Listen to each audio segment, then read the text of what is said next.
I'm watching a movie right now, and it's very ridiculous. It's called Moonfall. You might have heard about it. I did from Charlie, and I've got quite the list of things to talk about. All right, so there's this car chase, right? And there's like two groups of like good guys, two or three groups.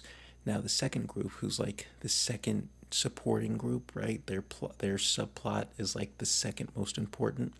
They're running from a bunch of thieves who have been like tracking them down, and it's snowing, and there are cars being moved and like flying all over the place because the moon is so close, it's falling to the earth, so it's pulling shit all over the place. And the sun, who has they didn't set up anything to his skill set of driving, is drifting around streets, right?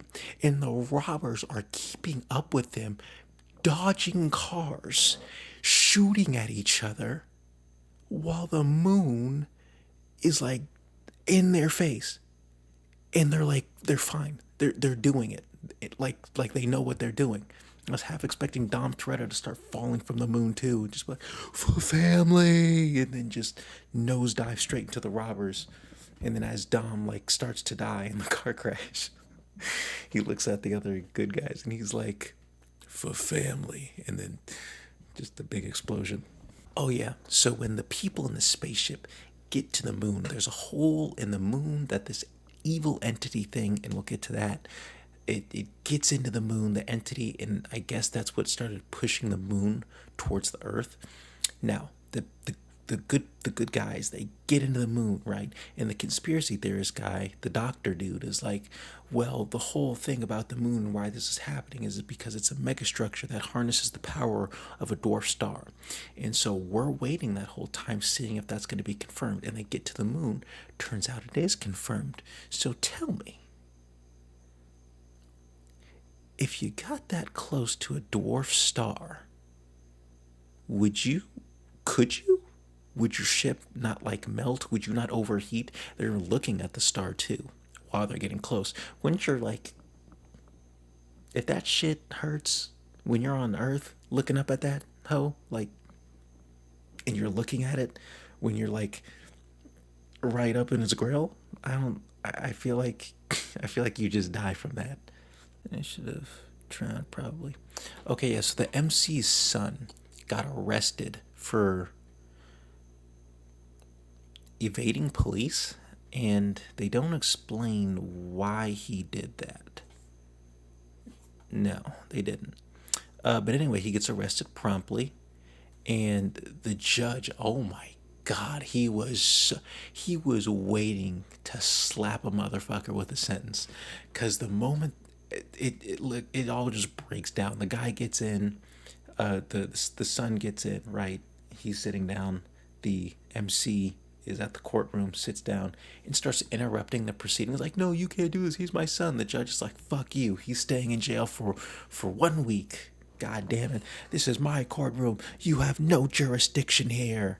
And everyone's like, oh, Night of Moon. Oh, yeah. This movie stole its plot from freaking Halo, dude. When they go into the backstory of how everything is the way it is, why the moon is a super mega structure, what the entity is, they say that their ancestors had a perfect civilization, no war, no conflict, no hunger, nothing. They mastered space travel, super advanced, right? And they lived on the Halo rings. They lived on the Halo rings. And they show you. They show you. They show the ring. They zoom in on the ring, just like how a Halo ring works. And it's like a circular thing. And then it just zooms into a house. And I'm like, this is Halo, right? There's like, look, I know all the games weren't that good. We're at our sixth one. Bungie left a while ago. I get it. But you do know that it exists. That's an IP by like one of the biggest, whatever. They stole it. They definitely did. And then they were talking about how like the ancestors built up this civilization, right? I'm like, that's Halo. That was like the Prometheans or whatever who built up this new civilization, whatever it was. I forget exactly how it goes, but it sounds very similar, right? And then they say the evil cybernetic AI thing is an oh, this one's good. It's AI that the ancestors of the humans, mind you, created. But, and I wrote this shit down, the AI becomes sentient suddenly, and they came together all at once to destroy threats to its society, to itself. Mind you, the humans created it to help them, and then it attacks them. Now, in the explanation, they say it's because the AI thought the humans were inferior. That's fine. Do your own fucking thing. It's space. You know how big this shit is, dude? There's Kepler 47b, whatever over there. Just live your own life. Why are you? They're not a threat to you, especially if you see them as inferior.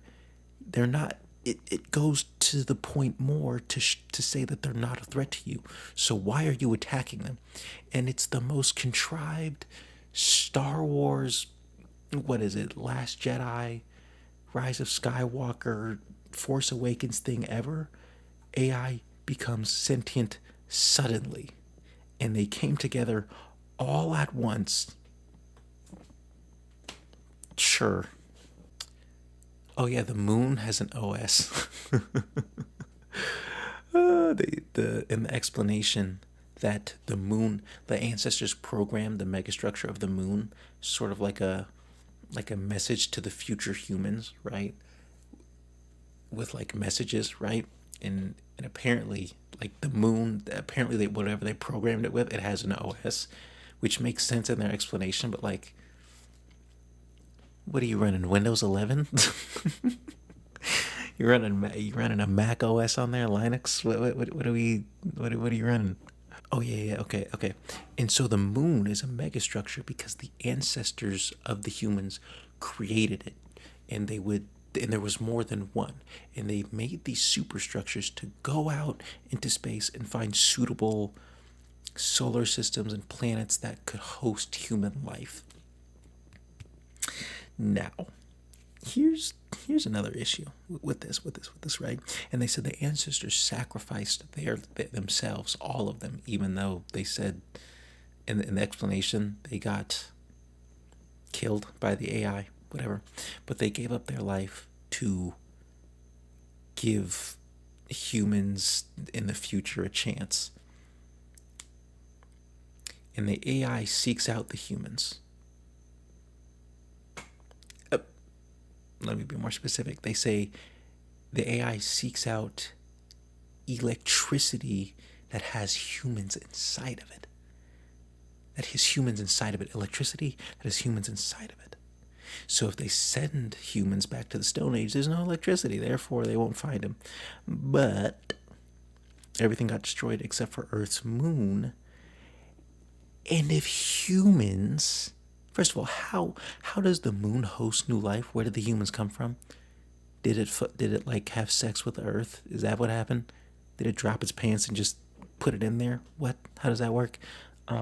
Also, if we were gonna come back to that, like you didn't think, like maybe they wouldn't be as advanced as you, but they would eventually make technology again and reveal themselves to the AI. You didn't think that would happen.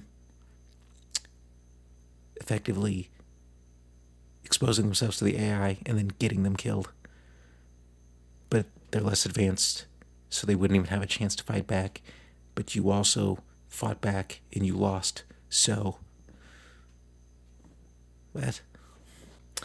Harness stars. Oh yeah, they harness stars. Like I said, with the white dwarf being inside the moon and all. I don't know how you do that.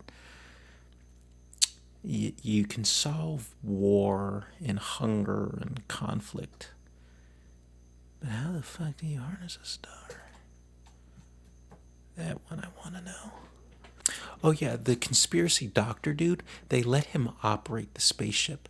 There's this part, like after they get into space, after the whole refueling incident, they have to refuel in space, right? Cool, I get it. And they explained how that was going to happen earlier, but that's not important. They let the guy who has no formal training of how to operate a spaceship help connect the fueling lines. So why though? Why would you do that? There's three people in total on the space mission, on the space part of this whole movie. You could have just left one of the people who does know how to operate the spaceship on the spaceship to operate the spaceship, and then have the other guy do the fueling line part. Because honestly, the stats guy, the doctor guy, he doesn't really know what he's doing. We tried to give him a job. He didn't do the job, and now you're letting him operate the spaceship. I don't think that's a good idea. I don't think that's a good idea. Oh yeah, and then another thing that the human ancestor Windows 11 operating system says is that they need a human to lead the evil AI away, but if they kill the distraction who's leading them away from the moon, they'll just come back. And there's multiple AI. There's several, enough to fight a spacefaring war against humans, the last humans. So they'll just kill him and come back, or better yet, they'll just forget about him because it's one person versus the moon, the last megastructure that can host human life. They'll just push that shit into the earth, kill everybody, and then they'll just be like, hey, look at this dingus. I'll just kill him. So I don't think that's gonna work. Oh yeah, so in the second group of dudes, right? Of people, the people in the car chase, the people who got robbed, the atmospheric dissipation people, the father of that group, of the side group, all the oxygen, as you know, atmospheric dissipation, get that in your thick skull. But all the oxygen is being pulled away. They go to get oxygen tanks. They have the oxygen tanks. The little girl, right, the guy's daughter, starts to run out. The dad switches with the daughter, and then he's like, daughter, keep going. I'll be right behind you. And then he, like, immediately just... yeah, and then he just dies. Pretty... just left, right, and then just dies. So it was just sudden. I don't know why. Oh yeah, and then shortly after that, a few scenes later, when they come back to that same group, everyone starts taking their mask off because they're like, "Where's Tom? Where's Tom?" The father. They're like, "Where is he?" And then, as the audience, I'm like, "There's not oxygen still," and he died in like 5 seconds. So like, you should probably keep that on. But the guy's daughter kept walking towards them, and so they ask her, "Where's Tom?" And then a lady is like, "When's the last time you saw Tom?" And then the daughter of the guy is like, "I don't know." You don't know? I see his body. It's right there. No, turn around. He's right there. Dead. Cause he. Are you okay? Did you hit your head? He's right there. He's about. It's in walking distance. We can go check it out. Oh yeah, and then there's the military people, which is like the third subplot kind of thing that is going on. And then the military wants to launch nukes at the moon to make it go away. They say, "Yucky moon, nuke the bitch. Back in time for Burger King." But when they do that, they do that like double key ignition thing where they like, and then they twist to synchronize the launch. The general guy, he says, "On three, let's turn," but then he counts to one. He counts down instead of up. So I just thought that was interesting. There's still 20 minutes left in the movie, and we'll see where things go from here. Goodbye. Sorry, that sounded kind of weak. Goodbye.